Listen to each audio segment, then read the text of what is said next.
Okay, welcome to the Lockdown Economy in the Netherlands. Lockdown Economy World today.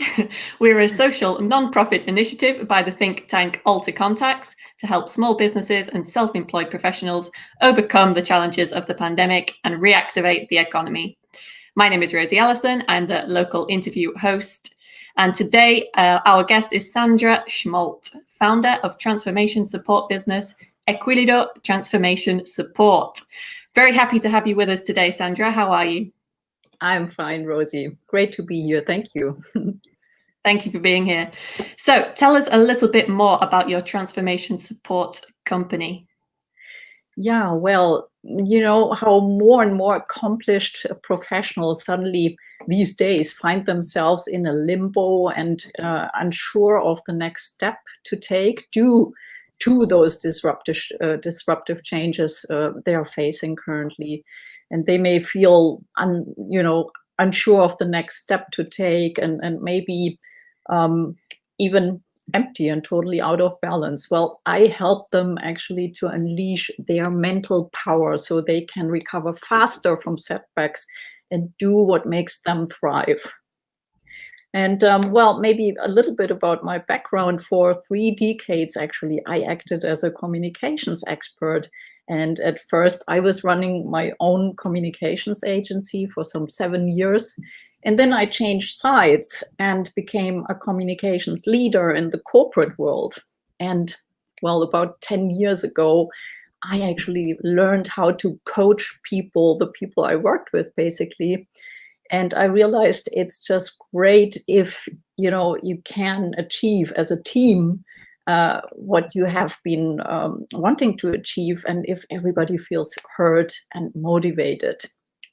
But well, with constant course changes, I have experience in the corporate world, with one restructuring initiative after the other. I actually had to learn pretty painfully, I must say, at some point, that it was better for me to leave the corporate world and actually follow my own purpose, which is what I did. And that's why I became trained and certified as a professional coach. And I'm also credentialed by the International Coaching Federation, which is the highest quality standard in coaching. Excellent. And so how long have you been doing this on your own with Equilido Transformation Support? Yeah, I set up my own business in 2018, actually, Okay. after a year of intense training by one of the leading institutions in coaching based in Vancouver in Canada.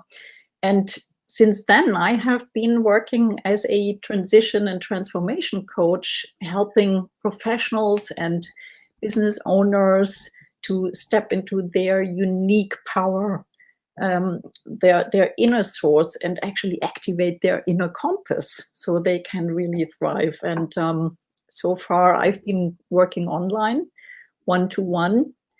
I'm based in Amsterdam, and I have the pleasure to work with people from all over the world, from Norway, Canada, Switzerland, Germany, the US, and some also in the Netherlands, I must say. So I feel very unlimited because everything I need is basically a good online platform or a phone connection, and off we go.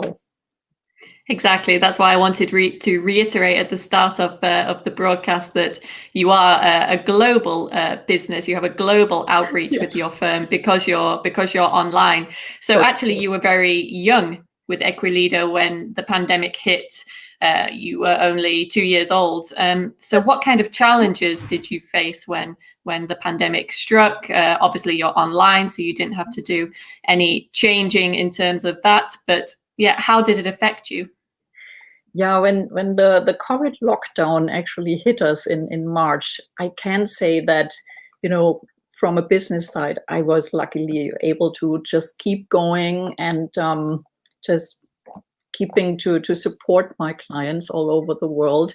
And I must say, some of them had to pivot their business considerably and had to cope with a lot of pressure from the outside, but also from within. And some of them had to suddenly manage their team remotely and were struggling with stress and also overwhelm, that and had to establish their home office in parallel. So there was quite some work to be done there to help them stabilize.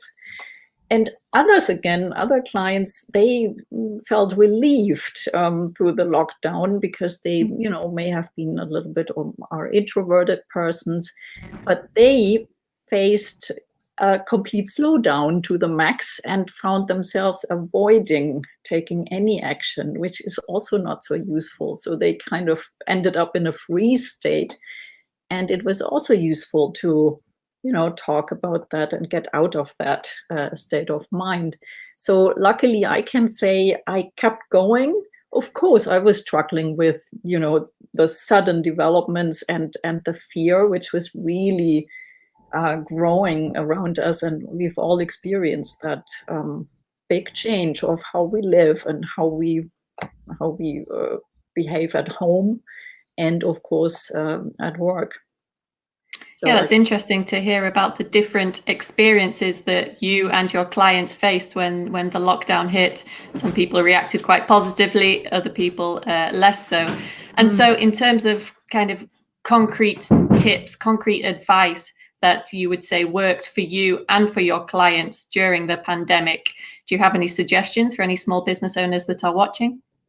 Yeah, actually, what I came across when experiencing those pretty extreme developments in this unprecedented time here in 2020, which we will probably always remember, I became interested in exploring more about the root cause of how we deal with challenges. Why are we feeling and undergoing those negative emotions if, something is coming our way which we haven't experienced before? And one important fact that we all need to be aware of, and which helped me on my path a lot, is that we are actually constructing our reality constantly. We can't help but using our thoughts and emotions to simply draw conclusions about the world around us. That's how we are wired, right? And that's nothing new probably, but to be aware of that when we are faced with challenges, stress, or an uncomfortable situation, like a lockdown, for instance, we fall into old, negative, and self-sabotaging behaviors. And these thought patterns actually are the lens through which we see and react to the world without knowing that we are wearing actually a distorting lens. Now, meanwhile, while that is the case, the automatic chatter on our mind keeps judging, commenting, belittling, nagging, whining, or beating up. You may know what I'm talking about. Sure. Often, yeah, I see you nodding and smiling. Yeah, so I can relate. And very often, I mean, it may be that we're beating up ourselves, which I hear a lot from people who really are struggling with their self-confidence or their self-awareness, or we beat up the people around us, which is, of course, very tempting if you're sitting at home in a lockdown situation with your family really on your lap, literally. Or we tend to blame the circumstances, as I just said about the freeze state. If we look at the circumstances like a pandemic and think, oh my God, I'm paralyzed, I can't do anything about it and I better wait it out. That's also a construction of the reality which happens alone in our mind. And this is actually what I wanted to find out more about. And maybe I looked into those mechanisms and I realized those inner saboteurs, let's call it that way, they are actually a universal phenomenon spanning cultures, genders, and ages, because they're connected to the functions of the brain that are focused on our survival. And this is what kicks in right now. So the question is actually not whether you have them, we all have them, but which ones you have and how strong they are. So you may be familiar with, for instance, that voice of your inner controller, or the perfectionist, the hyperachiever, or maybe also a victim, which we see a lot these days, or the avoider, which I've mentioned earlier, the tendency to want to just not look at it and push away things and just rather not bother with it. So the good thing about that, or maybe a little bit more background on it, is that we did develop those automatic mechanisms of our mind already in our childhood in order to survive the perceived threats of life, and be it physical or emotional when we're kids, when we're small. But by the time we're adults, actually, these saboteurs are not longer needed, but they have become invisible inhabitants of our mind. And very often we're not even aware they exist. So just to give you one example, a very recent example, when I prepared for this interview, my inner judge just kicked in and told me, well, nobody's going to be interested in what you have to share anyways. Why would you want to show up for the interview? And there I went, and fortunately I have learned some techniques of how to deal with that, and I'm really happy to share more about that with you if you want. Yeah, so I suppose the first step is recognizing this, recognizing what your inner voice is saying, and then how to confront it. And so if you could just give maybe one tip, because obviously it's a very complex matter, but if you could give one piece of advice to enable people to confront these inner voices, as you say, that may be sabotaging their ability to move forward in their business, what would it be? Maybe reaching out, communicating? What do you think?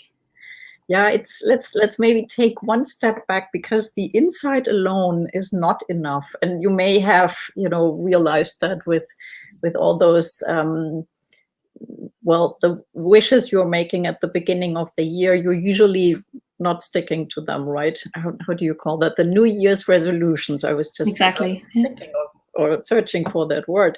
They usually fizzle, right? So if I give a piece of advice here and tell you, better don't do this and do that, it probably will fizzle after a while, which is exactly what I want to avoid. But the interesting thing I came across was actually an offer, which was made to me in May this year. So we were really in the middle of the lockdown. And I was offered to test a 6-week program supported by an app to build my mental fitness.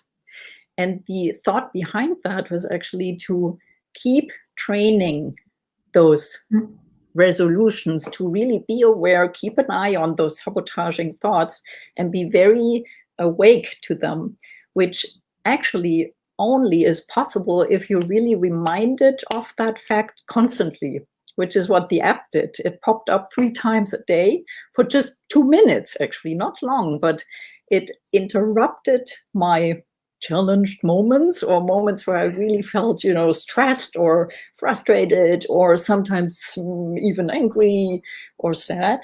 And there was my app popping up and running a little exercise with me to depict, to label the saboteuring thoughts that were just going on, and realize, I can actually observe my thoughts. I don't need to identify with them 100%, which usually happens if we kind of mix up our inner reality with what's really happening.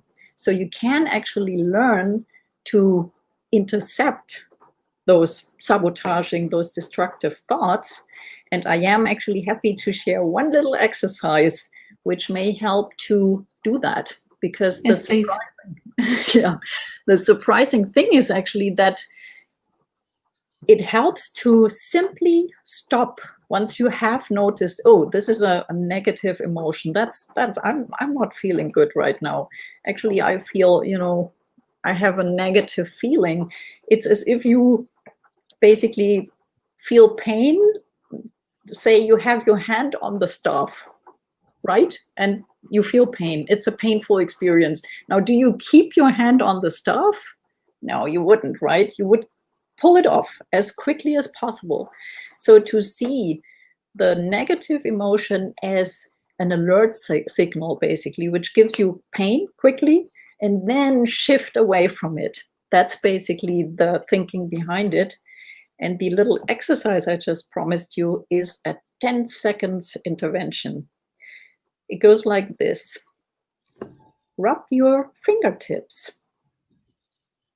with such attention that you can actually feel the ridges of your fingers and really concentrate on that sensation. And then you may want to rub your fingers against each other and feel your palm and really focus on that sensation. And what that little exercise and others does is actually that it helps you to shift out of your mind, of your imagined reality, of your struggle you're experiencing, into your body. And it also works with, for instance, auditive experiences. So you may want to listen to the sound which is farthest away and just listen, and I'll be quiet for a minute. Maybe you hear the rain which is dripping here on my window, and then focus on the sound which is the closest to you, which may be your breath. And just by refocusing on your body and on your sensations, you actually manage to stop the sabotaging thoughts and shift into a different state of mind.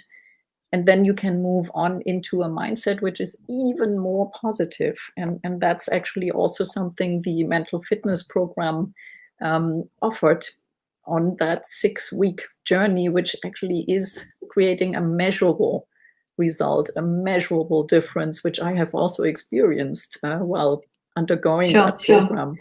And that was, for me, that was one of the key surprises and insights, and actually also celebrations during the past half year, because I realized, gosh, 6 weeks actually can make a big difference. And well, I'll say that I am able now to offer this program as part of my coaching practice, because I was so convinced about it, and some of my clients already underwent it and share their feedback now on my website. So if you're interested, just have a look at their experience and what they share, because the shift is really a question of training those mental muscles, the self-command of labeling the saboteurs and then shifting out of that and entering a constructive mindset, which will help you to, be motivated by positive emotions and step into new capabilities to really move on. Fantastic. Yeah, we'll definitely link below this video to Equilido Transformation Support. So if anybody was interested by these methods that Sandra has been mentioning here, they can have a look below at Sandra's website. I think very interesting tips, talking more about the mental side of the lockdown and how people can break out of these negative mindsets. So just before we wrap up for today, what's your outlook for the next few months with Equilido Transformation Support? Yeah.